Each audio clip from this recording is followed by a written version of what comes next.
السلام علیکم۔ میرا نام روبی ہے۔ میری عمر 50 سال ہے۔ میں اپنے والدین کی اکلوتی بیٹی تھی۔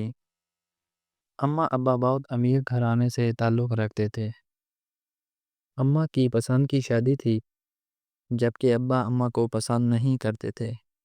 لیکن چونکہ ابا اماں کے تایا کے بیٹے تھے، تبھی نانا نے اماں کی شادی اپنے بھائی کے گھر کر دی۔ ابا کو بھی دادا ابا نے منا لیا۔ ابا ابھی شادی نہیں کرنا چاہتے تھے، وہ کسی اور سے محبت کرتے تھے۔ انہوں نے دادا ابا کو بہت سمجھانے کی کوشش کی، مگر دادا ابا کا کہنا تھا کہ جہاں وہ کہیں گے وہاں ہی شادی ہوگی۔ مگر دادا ابا کی سختی پر ان کو ماننا پڑا۔ اماں 2 بہنیں تھیں، ابا کے لوتے بیٹے تھے۔ اماں کی شادی جس وقت ہوئی، اس وقت ابا اماں کو بالکل پسند نہیں کرتے تھے۔ اماں کی شادی کے بعد نانا نانی کا ایک کار ایکسیڈنٹ میں انتقال ہو گیا اور خالہ نیم پاگل ہو گئی۔ وہ کسی سے نہیں ملتی تھی، ہمیشہ تنہائی رہتی، کسی سے زیادہ بات کرتی تھی۔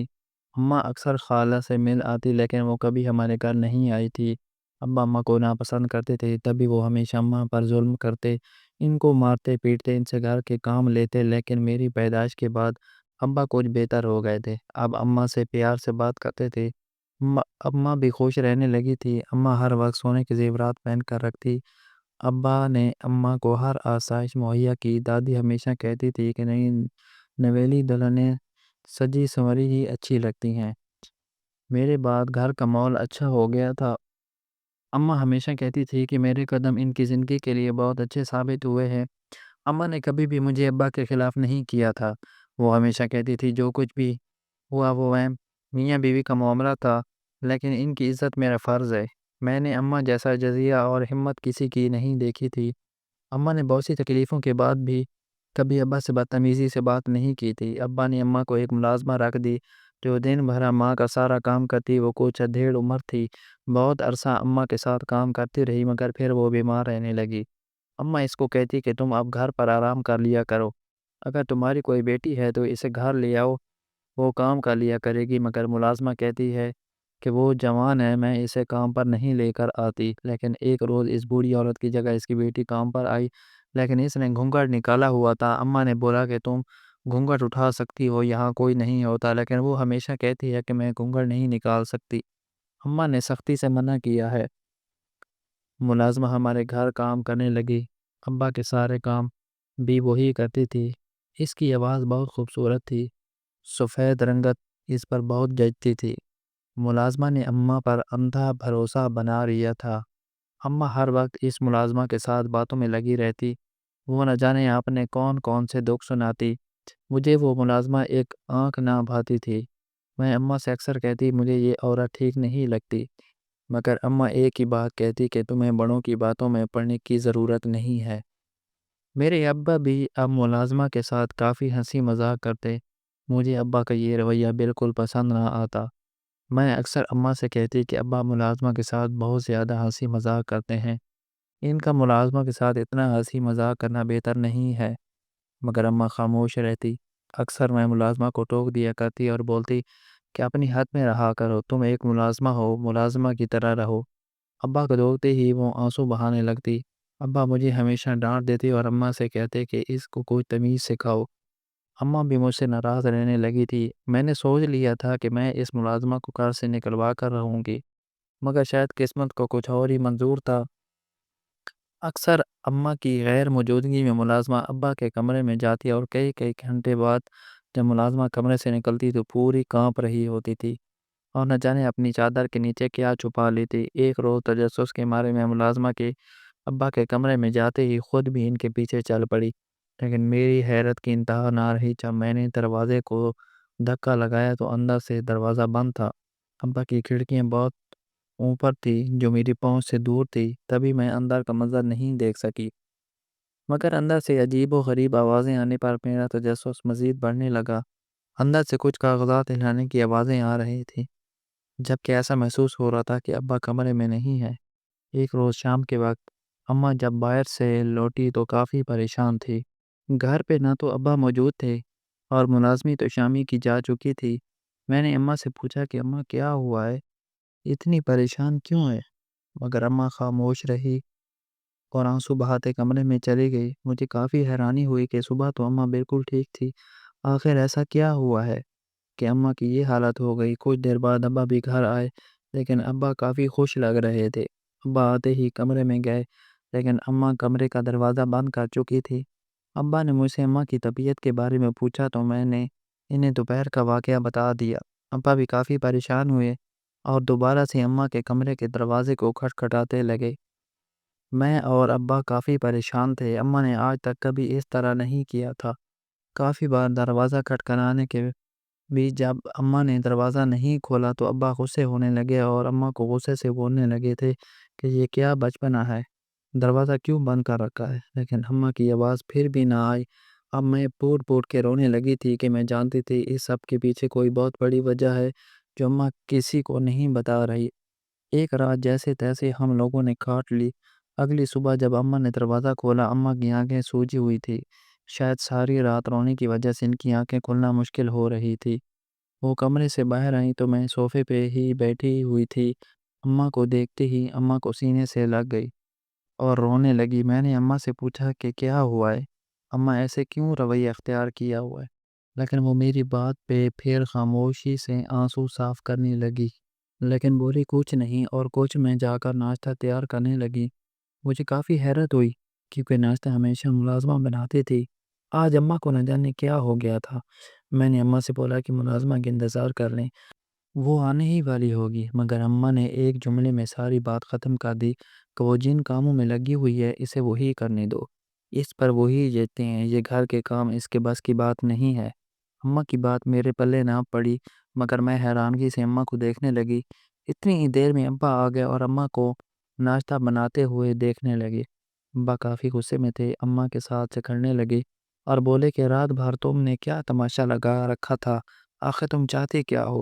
مگر اماں مسکرانے لگی اور بولی کہ مجھے بہت پہلے اندازہ ہو جانا چاہیے تھا کہ آپ کیا چاہتے ہیں، کہ ایک طرف محبت ساری زندگی ساتھ نہیں چلتی۔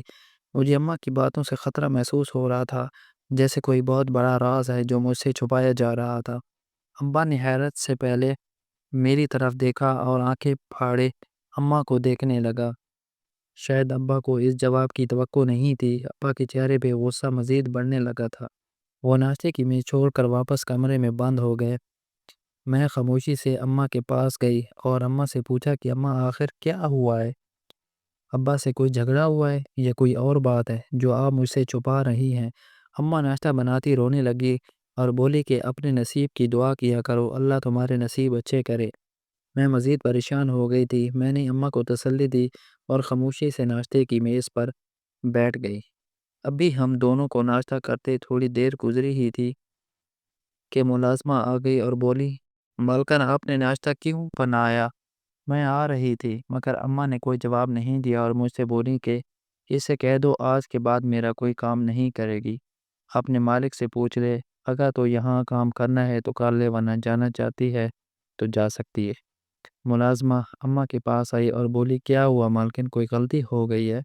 اماں نے نفرت بھری آنکھوں سے ملازمہ کو دیکھا اور بولی کہ مجھ سے سوال جواب کرنے والی تم کون ہوتی ہو؟ میں تمہیں جواب دینے کی پابند نہیں ہوں، بہتر ہے میری نظروں سے دور ہو جاؤ۔ اب تو میں جان گئی تھی کہ کوئی تو بات ہے، اور بات بھی ملازمہ کو لے کر ہے۔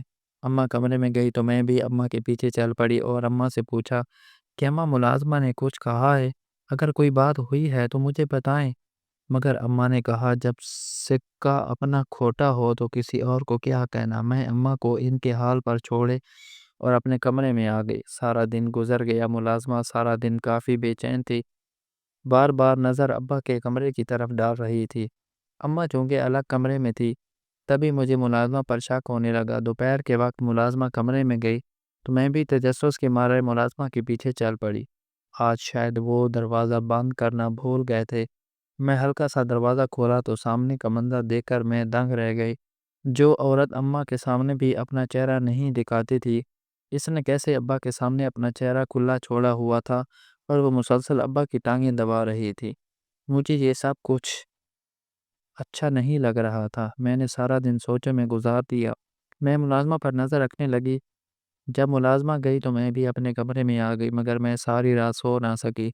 سوچوں کی ڈراؤ بھی ملازمہ کے اوپر تھی۔ مجھے ملازمہ سے نفرت محسوس ہونے لگی تھی۔ اب تو میں کچھ بھی کر کے اس کا چہرہ دیکھنا چاہتی تھی۔ آخر وہ چاہتی کیا ہے؟ کچھ دن گزرے، یہ سلسلہ مسلسل چلتا رہا۔ ابا سے ناراض ہے اور ملازمہ روز ابا کے کمرے میں جاتی اور کئی گھنٹے بعد باہر نکلتی۔ ایک روز میں نے ملازمہ سے پوچھا کہ تم اپنا چہرہ کیوں نہیں دکھا دی؟ ہم تو عورتیں ہیں، ہم سے کس چیز کا چھپانا؟ مگر اس نے یہ کہہ کر ٹال دیا کہ میرے چہرے پر داغ دھبے ہیں، مجھے شرمندگی محسوس ہوتی ہے، اس لیے میں اپنا چہرہ چھپا کے رکھتی ہوں۔ لیکن یہ آواز کہیں سنی سنی تھی، مجھے شک سا محسوس ہوا، لیکن میں خاموش رہی کیونکہ میرے پاس کوئی ثبوت موجود نہیں تھا۔ جو میں سوچ رہی تھی، اپنے شک کو سچ ثابت کرنے کے لیے ابا کی لاپرواہی کی وجہ سے اماں بیمار رہنے لگی تھی۔ جوانی میں ہی اماں کو نہ جانے کون کون سی بیماریاں لاحق ہو گئی تھی۔ اماں کے چہرے کے رنگ بدل گئے تھے، پیلا زرد چہرہ ان کے بد نصیب کی کہانی سناتا تھا، آنکھوں کی گرد سے ہلکے پڑ گئے تھے۔ یہ تو وہ خوبصورت عورت تھی ہی نہیں جو نیا لباس پہن لیتی تو سارے خاندان کی نظر اماں پر ٹک جاتی۔ ابا بالکل ہی اماں کو نظر انداز کرنے لگے تھے۔ اماں بیمار ہوتی تو ابا پوچھنے تک اور ہر وقت بس ملازمہ کے آگے پیچھے گھومتے رہتے۔ ایک روز اماں کو شدید بخار ہوا مگر ابا گھر پہ موجود نہیں تھے۔ میں نے بہت بار ابا کو فون کیا مگر ابا نے بھی فون کا جواب نہیں دیا۔ مجھے اپنے ابا پر بہت دکھ ہونے لگا تھا۔ اماں بخار میں تپ رہی تھی مگر میں اکیلے کچھ نہیں کر سکتی تھی۔ میں نے اماں سے بولا کہ میں ان کے لیے کچھ کھانے کو لے آتی ہوں مگر اماں سے کوئی جواب نہیں دیا جا رہا تھا۔ کمزوری اس قدر تھی کہ ہلنا مشکل ہو گیا تھا۔ میں اماں کے لیے کھانا بنانے گئی اور آدھے گھنٹے بعد جب واپس آئی تو میرے سر پر آسمان ٹوٹ پڑا۔ جب میں نے اماں کو مردہ حالت میں دیکھا، میرے ہاتھ سے کھانے کی ٹرے میں زمین پر گر گئی۔ میں چیخ مارتے ہوئے اماں کے پاس گئی اور اماں کو بہت بار ہلایا مگر اماں کا وجود بے ساتھ حرکت تھا۔ میرے تو جسم سے جان نکل گئی تھی۔ اماں کی یہ حالت دیکھ کر میں چیخ چیخ کر اماں کو اٹھاتی رہی مگر جانے والے کہاں واپس آتے ہیں۔ کچھ وقت میں ہی گھر میں کہرام مچ گیا تھا۔ میں اماں کی چارپائی سے لپٹی پھوٹ پھوٹ کر رو رہی تھی، لیکن جس انسان کے ساتھ اماں نے ساری زندگی گزار دی تھی، اس انسان کی آنکھوں میں ایک بھی آنسو نہیں تھا۔ مجھے اس وقت کوئی ہوش نہیں تھی مگر میں ابا سے بہت سے سوال کرنا چاہتی تھی۔ ملازمہ کو ایک کونے میں کھڑکی نہ جانے کیا کر رہی تھی، پورا گھر مہمانوں سے بھرا ہوا تھا۔ اماں کا جنازہ اٹھا کہ میں پھوٹ پھوٹ کر رونے لگی۔ اماں کی تدفین کے بعد سب اپنے گھروں کو چلے گئے۔ پورے گھر میں مجھے اپنا اکیلا محسوس ہو رہا تھا۔ میرے ابا نے ایک بار مجھے اپنے سینے سے نہ لگایا تھا۔ گھر پر اب ابا اور ملازمہ ہی ہوتی تھی۔ میں اپنے کام خود کرتی اور ملازمہ ابا اور باقی گھر کے کام میں زیادہ ابا سے بھی بات نہ کرتی تھی۔ ابا کی چال ڈھال اب کچھ بدل گئی تھی۔ مجھے حیرت ہوتی کہ یہ پہلے والی عورت کیوں نہیں لگتی۔ مجھے اس ملازمہ پر کافی بار شک ہوا تھا۔ اب اکثر ابا کے غیر موجودگی میں ملازمہ سے کوئی وکیل ملنے آتا جس نے کالے رنگ کا کوٹ پہنا ہوا تھا اور اس کے ہاتھ میں بہت سی فائل موجود ہوتی۔ مجھے ملازمہ پر بہت حیرت ہوتی مگر میں اپنے غم سے ابھی تک باہر ہی نہیں نکل پائی تھی جو اس پر غور کرتی۔ اماں کو مرے ابھی 40 دن بھی نہ ہوئے کہ ابا نے چھپ کر گھر کی ملازمہ سے نکاح کر لیا۔ وہ ہر وقت اپنا منہ چھپائے رکھتی۔ میں ابھی اماں کے غم سے نہ نکلی تھی کہ ابا نے ایک اور صدمہ دے دیا تھا مجھے۔ تو حیرت تھی ابا کی خود غرضی پر۔ مجھے ابا سے نفرت محسوس ہونے لگی تھی۔ ملازمہ نے ابھی بھی خود پر سے اپنا گھونگھٹ نہیں اتارا تھا۔ ملازمہ میرے ساتھ بہت اچھا رویہ رکھتی، میرے سارے کام زبردستی کرتی اور مجھے ہمیشہ کہتی کہ میں تمہاری ماں کی جگہ پر ہوں، مجھے اپنی ماں جیسا ہی سمجھو، یہ سمجھ لو یہ شادی میری مجبوری تھی ورنہ تمہیں ماں کا پیار کبھی نہ ملتا۔ مجھے ملازموں کی بات پر حیرت ہوتی۔ وہ ابا کا نام لے کر مجھ سے بہت سے کام کروا لیتی اور روزانہ ایک کاغذ پر مجھ سے دستخط کرواتی، لیکن مجھے سختی سے منع کرتی کہ کسی کو نہ بتانا۔ کاغذ پر نہ جانے کیا لکھا ہوا تھا۔ پہلے تو میں کاغذات پر دستخط نہیں کرنا چاہتی تھی مگر وہ مجھے جب کہتی تھی یہ تمہارے ابا کا حکم ہے ورنہ وہ تمہیں گھر سے نکال دیں گے تو مجھے دستخط کرنے پڑتے۔ ایک روز میں چپکے سے ابا کے پاس گئی اور بولی کہ آپ نے ملازمہ سے نکاح کر لیا ہے، مگر وہ جانے مجھ سے کیا کیا کرواتی رہی۔ تو ابا نے صاف دو ٹوک الفاظ میں کہہ دیا ہے کہ جو وہ کہتی ہے وہ کر دیا کرو، اس کے ساتھ بحث کی تو مجھ سے برا کوئی نہیں ہوگا۔ میں تو اپنے ابا کی شفافیت پر حیران تھی کہ کوئی اتنا خود غرض کیسے ہو سکتا ہے، جسے کسی خیر کے سامنے اپنی اولاد بھی نظر نہ آئے۔ اگلے روز صبح کے وقت میں ابا سے اپنی پڑھائی سے متعلق کچھ پوچھنے گئی تھی کہ ملازمہ ابا کے کمرے میں ان سے کوئی بات کر رہی تھی۔ میں بھی چھپ کر ان کی باتوں کو سننے لگی۔ ملازمہ ابا سے کہہ رہی تھی کہ آپ کی بیٹی کو مجھ پہ شک ہے اور وہ مجھ پر بہت نظر رکھتی ہے۔ مجھے اچھا نہیں لگتا، آپ مجھے میرے گھر واپس چھوڑ آئے، میں وہاں ہی ٹھیک تھی۔ آپ نے نہ جانے کیوں مجھ جیسی سے نکاح کر لیا اور یہاں لے آئے، یہاں تو میری حیثیت ابھی بھی ایک ملازمہ جیسی ہے۔ ابا نے ملازمہ کو تسلی دی اور بولے کہ تم اس گھر کی مالکن ہو، میری سابقہ بیوی کے مرنے کے بعد اب تم ہی سب کچھ ہو۔ کاش وہ اس روز ہم دونوں کو اکٹھے نہ دیکھتی تو آج وہ یہاں ہوتی۔ ابا کی آواز رینت گئی تھی۔ مجھے یقین نہیں آ رہا تھا کہ ابا جو کہہ رہے ہیں وہ سچ ہے۔ اماں اس روز سے اس لیے پریشان تھی اور ابا سے ناراض تھی۔ ابا بے وفائی کی سب حدیں پار کر گئے تھے۔ ابا نے مجھے اور اماں کو جو غم دیا تھا ناقابل برداشت تھا، مگر اب جو ہو گیا تھا اس سے یہ بدلا نہیں جا سکتا تھا۔ میں نے اپنے نصیب کے ساتھ سمجھوتا کر لیا تھا، جیسے میری اماں نے اپنے نصیب کا لکھا مان لیا تھا۔ میں خود کو یہ سوچ کر حوصلہ دے دیتی کہ یہ وقت بھی گزر ہی جائے گا، ہم تعمر یہاں نہیں رہ سکتے، ہم نے بھی واپس جانا ہے۔ اماں کی موت نے مجھے جہاں تھوڑا تھا وہاں کہیں نہ کہیں بہت ہی ہمت بھی دی تھی۔ ایک دن ملازمہ کام کر رہی تھی، میں بھی کچن میں کسی کام کے لیے گئی، مگر میری نظر جیسے ہی ملازمہ کے ہاتھوں پر پڑی تو میں دنگ رہ گئی تھی کہ اس کے ہاتھوں میں کنگن دیکھ کر مجھے شک سا ہو۔ جو ہی اس کے چہرے سے کپڑا ہٹایا تو سر پر آسمان ٹوٹ پڑا کہ وہ ملازمہ کوئی اور نہیں بلکہ میری نیم پاگل خالہ تھی۔ میری آنکھیں حیرت سے کھل گئی مگر پھر بھی اپنی آنکھوں پر یقین نہیں آیا۔ خالہ گھونگھٹ اٹھتے ہی ایک دم چونک گئی اور مجھے حیرت سے دیکھنے لگی۔ مجھے یقین نہیں آ رہا تھا کہ ابا نے اماں کو دھوکہ خالہ کی وجہ سے دیا تھا یا یہ کوئی اور کہانی تھی، مجھے سے کچھ چھپایا جا رہا تھا۔ میں کچھ نہیں جانتی تھی، آپ تو بس چہرے پہ ہاتھ رکھے اس بات کو یقین کرنے کی کوشش کر رہی تھی۔ خواہ میں دیکھ رہی تھی وہ حقیقت ہے یا بھی نہیں۔ میں الٹے قدموں چلتی اپنے کمرے میں بند ہو گئی تھی۔ ابا گھر آئے تو میں اس وقت بھی کمرے سے نہ نکلی۔ نہ جانے خالہ نے ابا کو کیا کہا کہ ابا رات کے وقت میرے کمرے میں آئے اور بولے کیوں نے مجھ سے کچھ بات کرنی ہے، مگر اس وقت اس حالت میں نہیں تھی کہ میں کسی سے بات کر سکتی۔ مجھے دھچکے پہ دھچکا مل رہا تھا، مجھے سنبھلنے کے لیے کچھ وقت درکار تھا۔ میں نے ابا سے بولا کہ ابھی مجھے کسی سے بات نہیں کرنی، مگر ابا مجھ پر غصہ ہونے لگے اور بولے کہ جلدی سے میری بات سنو ورنہ مجھ سے برا کوئی نہیں ہوگا۔ میں سوچ کے رہ گئی کہ ابھی بھی آپ سے برا کوئی ہو سکتا ہے، جنہوں نے نہ صرف میری اماں کی جان لی بلکہ مجھ پہ اتنا بوجھ ڈال دیا جس کو اٹھانے کے لیے میرے کندھے کمزور تھے۔ کیا ابا نے ایک بار بھی نہیں سوچا ہوگا کہ میرے ذہن پر اس سب کا کیا اثر پڑے گا؟ ابا نے تو وہی کیا جو ان کو بہتر لگا۔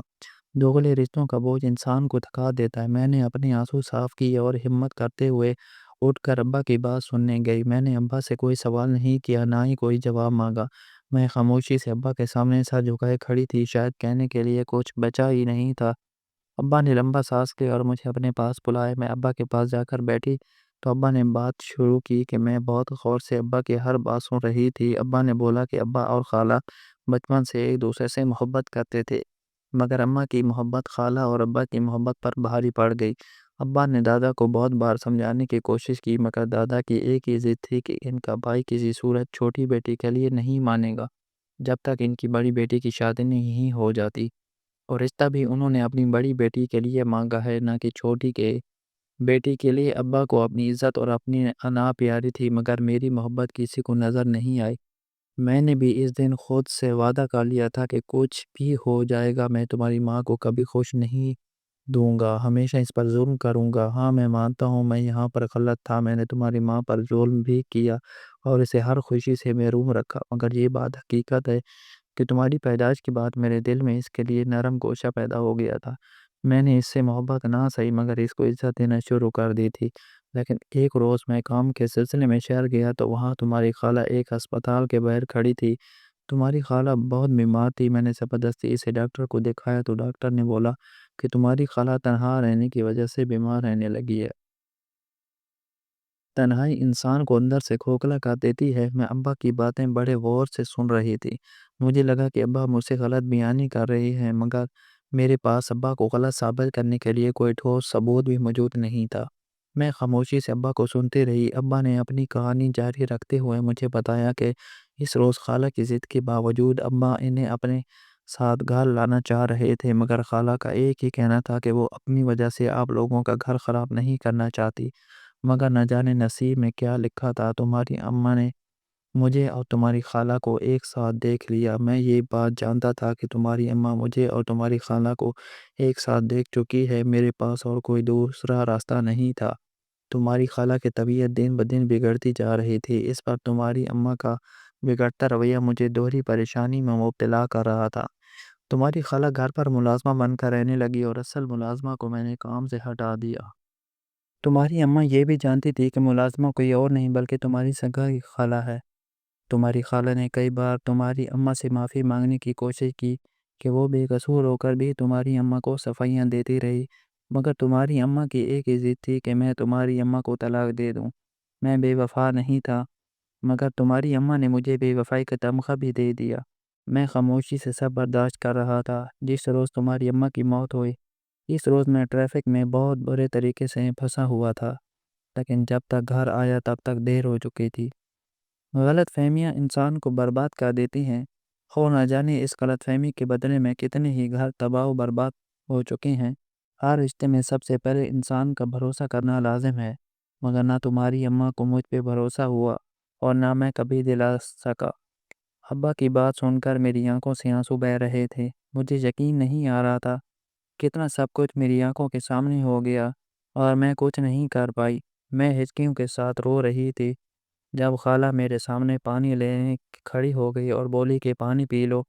میں غور سے کبھی گلاس کو تو کبھی خالہ کے چہرے کو دیکھتی، پھر ہاتھ بڑھا کر میں گلاس پکڑ لیا اور پانی پینے لگی۔ میری خالہ کو نہ جانے مجھ پر ترس آ گیا تھا، جو جلدی سے مجھے اپنے سینے سے لگایا اور پھوٹ پھوٹ کر رونے لگی۔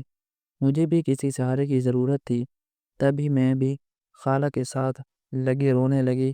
میرے دل پہ پڑا بوجھ بہت حد تک ختم ہو چکا تھا۔ پہلے سے گھر کا ماحول کچھ بہتر ہونے لگا۔ خالہ میرا بہت خیال رکھتی، میری ضروریات میرے کہنے سے پہلے ہی پوری کر دیتی۔ میری صحت سے لے کر میری پڑھائی تک سارا ذمہ داری خالہ نے اپنے سر پر لے لی تھی۔ ابا بھی ہر دوسرے دن خالہ کو ڈاکٹر کے پاس لے کر جاتے۔ خالہ کا بھی علاج اچھی طرح سے ہو رہا تھا۔ ایک دن خالہ میرے پاس آئیں، ان کے ساتھ میں کچھ کاغذات تھے۔ مجھے حیرت ہوئی کہ ایک کاغذات تو پہلے بھی میں نے کہیں دیکھے ہیں۔ خالہ بہت عرصے پہلے مجھ سے یہ ایسے ہی کچھ کاغذات دستخط کروایا کرتی تھی۔ اب بھی وہ میرے پاس ان کاغذات کو لے کر آئیں اور مجھے دستخط کرنے کے لیے بولا۔ پہلے تو مجھے تجسس ہوا کہ آخر ان کاغذات میں ایسا ہے کیا۔ میں نے خالہ سے پوچھا کہ کاغذات کس چیز کے ہیں، تو مجھ سے نظریں چرانے لگی جیسے مجھ سے کچھ چھپا رہی تھی۔ میں نے خالہ سے پھر سے سوال دہرایا کہ خالہ یہ کاغذات کس چیز کے ہیں، تو خالہ بولی اس بات کا تمہارے ابا کو بالکل بھی علم نہ ہو، یہ ان جائیداد کے پیپر ہیں جو تمہاری اماں نے تمہارے ابا کی جائیداد میں سے کچھ میرے نام کر دی تھی۔ جب تمہارے ابا نے بہت سی جائیداد تمہاری اماں کے نام لگائی تو میری حفاظت کے لیے تمہاری اماں نے اس میں سے کچھ جائیداد میرے نام کر دی تھی، مگر اب مجھے اس سب کی ضرورت نہیں ہے۔ میں تمہاری امانت تمہیں واپس لوٹانا چاہتی ہوں۔ مجھے یہ سب نہیں چاہیے۔ مجھے جو چاہیے تھا وہ اللہ نے میری جھولی میں بن مانگے ہی ڈال دیا ہے، ایک محبت کرنے والا شوہر اور ایک پیاری سی بیٹی۔ اللہ نے نہ جانے کس نیکی کے صلے میں دی ہے۔ یہ بات تمہارے ابا کو کبھی نہ پتہ چلے، ورنہ جو تمہارے ابا کے لیے ان کے دل میں عزت اور محبت تھی اور بھروسہ تھا وہ سب ختم ہو جائے گا۔ ان کا بھروسہ نہ صرف تمہاری اماں پر سے بلکہ مجھ پر، بلکہ دنیا کی تمام عورتوں پر سے اڑ جائے گا۔ میں خالہ کو جتنا برا سمجھتی تھی، خالہ اتنی بری نہیں تھی۔ وقت اور حالات نے میرے آگے ایسے واقعات لا کر کھڑے کر دیے تھے کہ جن پہ بھروسہ کرنا میرے لیے مشکل تھا۔ جو غلطی اماں کی، وہ غلطی کہیں نہ کہیں میں بھی کر رہی تھی، مگر میری آنکھیں اللہ نے جلد ہی کھول دیں اور میں کسی کے ساتھ زیادتی کرتی اس سے پہلے ہی سچائی سامنے آ گئی۔ کاش یہ سچائی اماں کے سامنے بھی آ جاتی تو شاید آج اماں میرے ساتھ ہوتی، مگر زندگی میں دو چیزیں ہمیں بے بس کر دیتی ہیں، ایک کاش اور ایک شاید۔ خالہ نے اماں کی دی ہوئی ساری جائیداد میرے نام کر دی تھی، اس بات کا بھنک بھی ابا کو نہیں ہونے دی۔ خالہ میری اماں جیسی تو نہ تھی، مگر چہرہ کچھ کچھ میری اماں سے ملتا تھا۔ مجھے اکثر اوقات خالہ میں اپنی ماں نظر آتی تھی۔ خالہ بھی میرا خیال ماں کی طرح رکھتی۔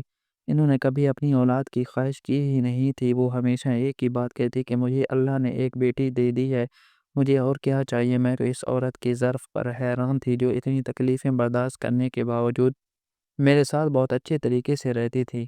اگر وہ چاہتی تو اپنی بہن کے لیے کا بدلہ مجھ سے لے سکتی تھی، مگر انہوں نے اپنے آپ دکھاتے ہوئے مجھے یہ بات سمجھائی کہ ہر برا کرنے والے کے ساتھ برا نہیں کیا جاتا۔ اگر ہم کچھ اچھائی کر دیں تو اللہ ہمیں دنیا و آخرت میں عزت خود دے دیتا ہے۔ ضروری نہیں کہ ہر برائی کے بدلے برائی ہی دی جائے۔ یہ آپ کا ظرف اور آپ کے ضمیر پر منحصر ہے کہ وہ کتنا بڑا ہے، کہ وہ کس چھوٹی چیز کے بدلے کیا بڑی چیز دے سکتا ہے۔ اگر ہم سمجھوتا کر لیں اور اپنے نصیب کا لکھا مان لیں اور منفی سوچ جگہ مثبت سوچ رکھنے لگیں تو ہماری زندگی کے کئی مسئلے ہم بغیر کچھ کیے ہی حل کر سکتے ہیں۔ اعتبار اور عزت ہر انسان کا حق ہے۔ ابا کو اماں سے ہمیشہ یہ ایک ہی شکوہ رہا کہ اماں ابا سے محبت ضرور کرتی تھی، مگر کبھی ان پر بھروسہ نہیں کیا تھا۔ ہمارے کچھ رشتے یہ ہمیں بہت کچھ سکھا جاتے ہیں اور ہمیشہ اپنے بڑوں سے ہی سیکھتے ہیں۔ اپنی خالہ اور اپنے ابا سے ایک ہی بات سیکھی کہ رشتہ کوئی بھی ہو، اس پر سب سے پہلے بھروسہ کرنا سیکھو تاکہ رشتہ تا عمر چل سکے۔ اللہ حافظ۔